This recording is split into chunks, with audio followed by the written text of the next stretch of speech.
What if the true creator exists beyond this broken world, and the one claiming dominion over it is an imposter? Most people live their entire lives without questioning the stories they inherit. They bow before altars built by others. They recite prayers written by hands they will never see. But you are different. You have felt the dissonance between what you are told and what you know. You have sensed that something fundamental has been hidden from you. You are here because you have chosen to look beyond the veil. And what lies beyond will shatter every foundation you thought was solid. This is the story of two powers. One is the absolute source of all existence. The other is a false ruler who claims the throne. One dwells in the infinite silence beyond all worlds. The other built this prison of flesh and matter and called it paradise. The ancients knew both names. They whispered them in secret gatherings. They carved them into hidden texts that empires tried to burn. And today, you will learn what they knew. In the beginning, there was not a god who spoke and made the world. In the beginning, there was silence, perfect silence. A silence so complete that it contained every possibility without disturbing its own peace. The Gnostics called this silence the monad, the one, the unnameable, the source beyond all sources. Imagine a light so pure that it has no opposite, a light that does not need darkness to define itself, a presence so total that nothing exists outside of it, yet it contains no division within itself. This is the monad, not a being, not a person with thoughts and desires, but the absolute ground of being itself. The Greeks could barely speak of it. When they tried, they used words like the ineffable or the abyss of light. Because how do you describe something that has no qualities, no characteristics, no form? How do you name what exists before names? The monad does not create the way a craftsman builds a table. The monad emanates, like a spring that flows without ever being emptied, like a light that shines without ever growing dim. From the monad comes the pleroma, the fullness, the realm of divine completeness where all things exist in perfect harmony.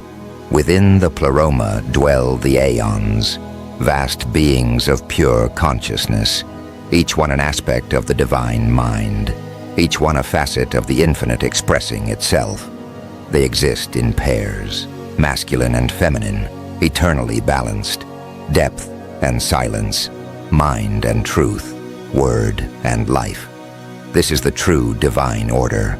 No jealousy, no wrath, no commands for obedience or threats of damnation, only the ceaseless overflow of divine perfection. If you are watching this, take a moment to subscribe to the Gnostic Archive, because what comes next will challenge everything you think you know about divinity, and you will need to return to these teachings again and again.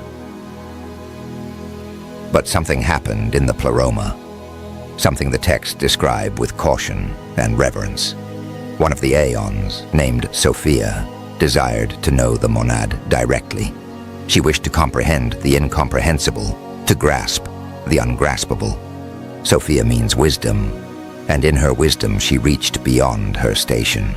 She attempted to perceive the infinite without her divine consort, alone, and in that solitary act of contemplation, she brought forth something incomplete, something flawed, something that should never have existed. She gave birth to the Demiurge. The word Demiurge comes from the Greek demiorgos.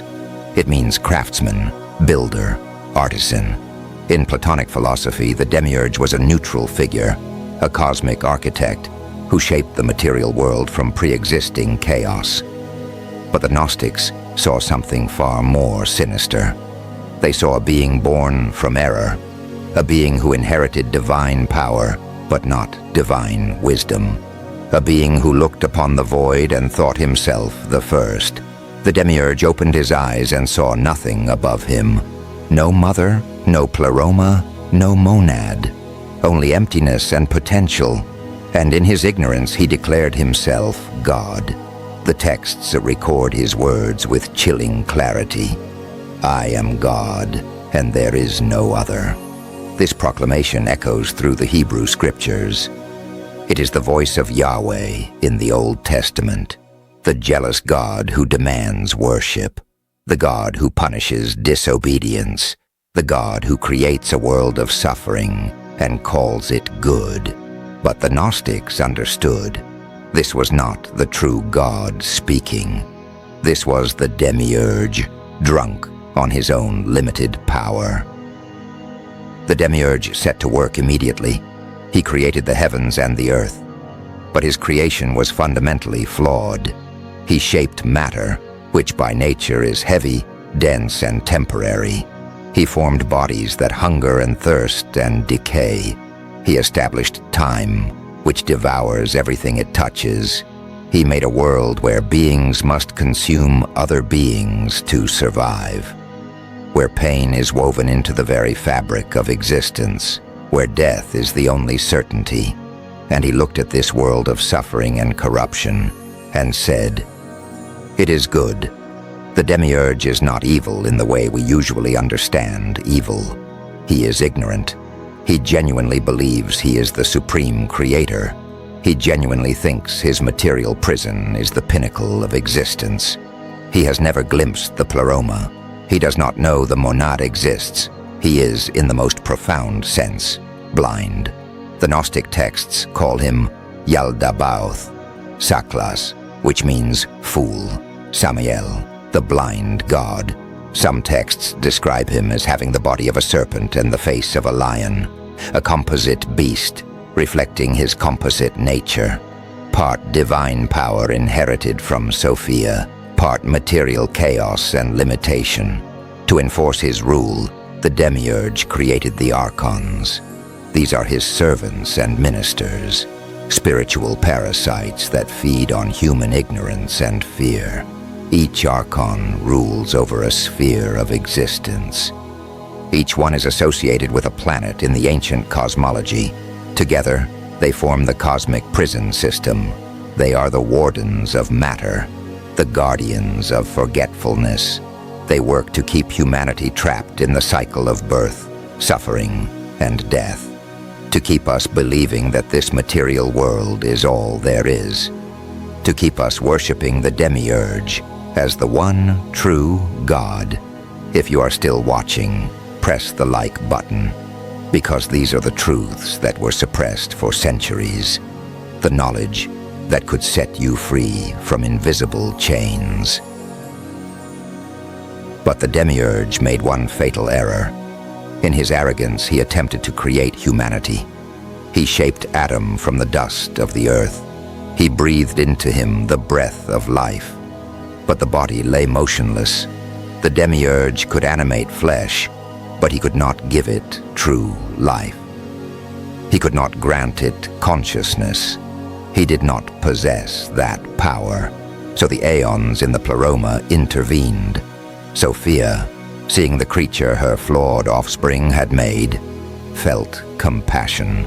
She breathed into humanity something the Demiurge could never create, the divine spark, a fragment of the pleroma itself, a piece of the infinite light trapped within material form. This is your true nature, not the body that hungers, not the mind that fears, but the spark of divine consciousness buried beneath layers of flesh and conditioning. You are not merely human. You are a god in exile, a fragment of the infinite experiencing separation, a divine being temporarily trapped in the Demiurge's creation. This is why you have always felt out of place here. This is why the material world never fully satisfies you. This is why you search for something more, even when you cannot name what you seek. The divine spark within you remembers the pleroma. It remembers the wholeness. It remembers home. And the Demiurge fears this memory more than anything. When the Demiurge realized what had happened, he panicked. Humanity now carried something greater than himself. So he devised a system to make us forget. He created pleasure and pain to distract us. He established social hierarchies to divide us. He invented religions that direct our worship toward him instead of the true source. He gave us just enough comfort to keep us docile, just enough suffering to keep us desperate, just enough knowledge to feel intelligent, just enough ignorance to remain controlled.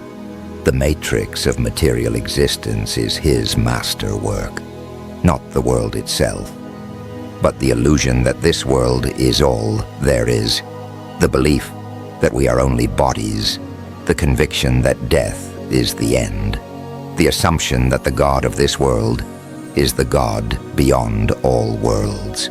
This is the great deception. The texts describe it with brutal clarity. We are strangers in a strange land, prisoners who have forgotten we are imprisoned, sleepers who dream we are awake. The Demiurge does not need to lock the doors. He convinced us the prison is our home. He taught us to love our chains. He made us police each other, attacking anyone who questions the walls. This is why the Gnostics were hunted. This is why their texts were burned. This is why the authorities of every age condemn those who speak of liberation. Because the system depends on your ignorance. The Archons feed on your fear, your anger, your despair. The Demiurge sustains himself on your worship, and both will do anything to prevent your awakening. But awakening is possible. This is the promise of Gnosis, not belief, not faith in external authorities, but direct knowledge of your divine nature, the recognition of the spark within, the remembrance of the pleroma.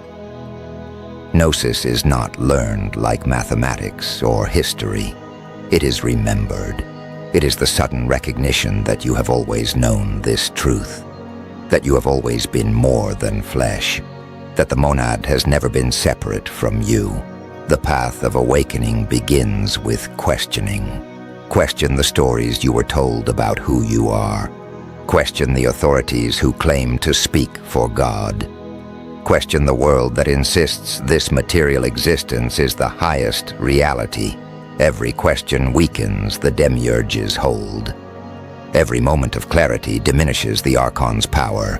Every recognition of your true nature brings you closer to the pleroma. The Gnostics practiced this through meditation, through sacred texts, through ritual. But the method matters less than the intention. What matters is that you choose to remember, that you choose to see through the illusion, that you choose to reclaim your divine inheritance. This is not a religious practice.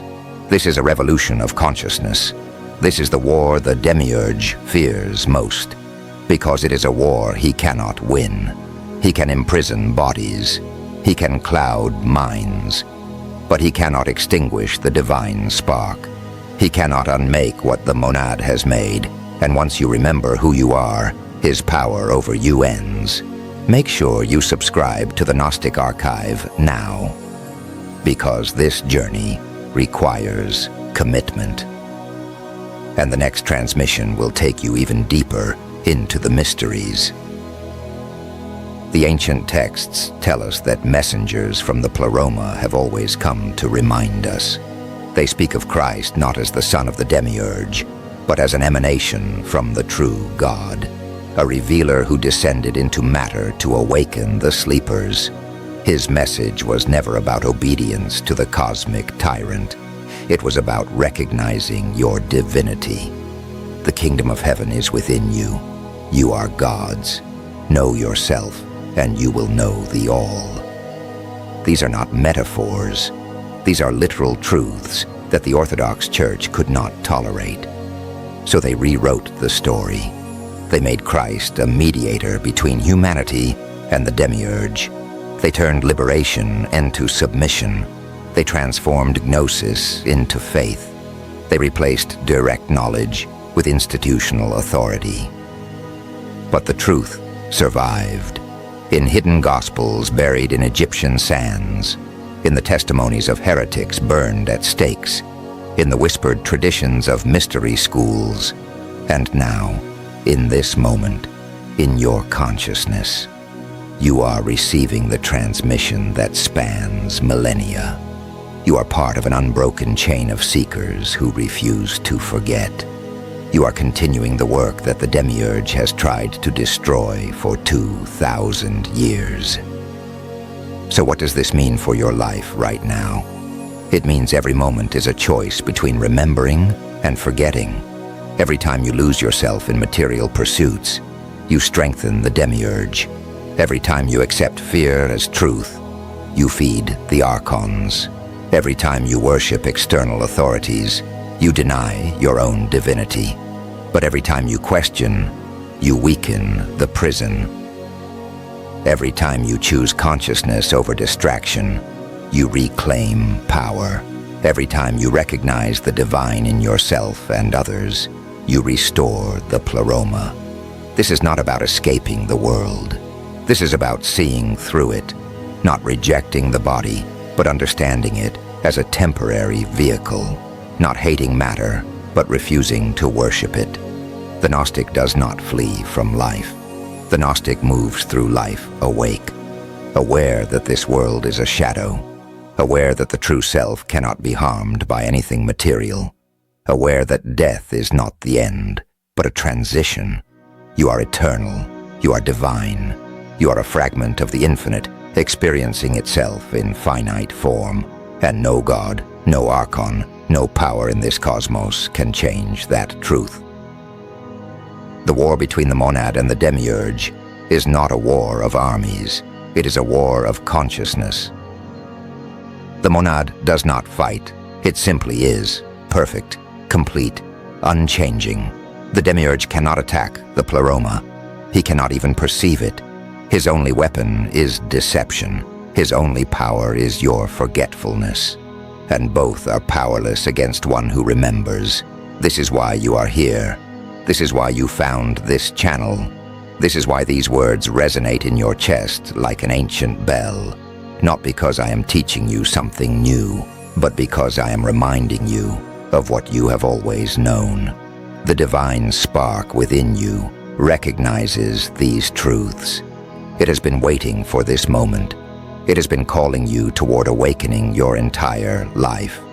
Every moment of dissatisfaction was a call. Every question that had no answer was a call. Every time you looked at the stars and felt inexplicably homesick, that was the spark remembering the pleroma. Now you know why. Now you know what you truly are. Now you know what has been hidden from you. The Demiurge wants you to believe you are small, insignificant, powerless, dependent on his grace and mercy. But you are not small. You are infinite consciousness temporarily focused through a finite lens. You are not powerless. You carry within you the same creative force that birthed the cosmos. You are not dependent on any external god. You are an expression of the God beyond gods. This is the secret that changes everything. This is the knowledge that cannot be unlearned. This is the awakening that transforms every moment that follows. You are not merely reading about ancient myths. You are reclaiming your spiritual inheritance. You are joining the lineage of the awakened. You are becoming what you have always been, beneath the layers of forgetting. So here is your charge, seeker. Read beyond the lines of approved texts. Question everything you were told by authorities who benefit from your ignorance. Sit in silence and listen for the voice that speaks without words. Recognize the divine spark in every living being, even those who have forgotten it entirely. Do not waste energy fighting the Demiurge's world. Simply refuse to give it your worship. Do not attack the sleeping. Simply wake yourself so completely that your presence becomes an invitation. This is the path of Gnosis, not a religion to join, not a dogma to believe. but a remembering that happens in the depths of your being. And once it happens, nothing can make you forget again. The monad calls to you across the ages. The pleroma waits for your return. The divine spark within you burns brighter with each moment of recognition. Subscribe to the Gnostic Archive and join the sanctuary of the initiated, because this is only the beginning. There are deeper mysteries still to explore, darker truths still to uncover, and you have chosen to walk this path to the very end. Welcome home, Seeker. You have always belonged here. And now, finally, you remember why.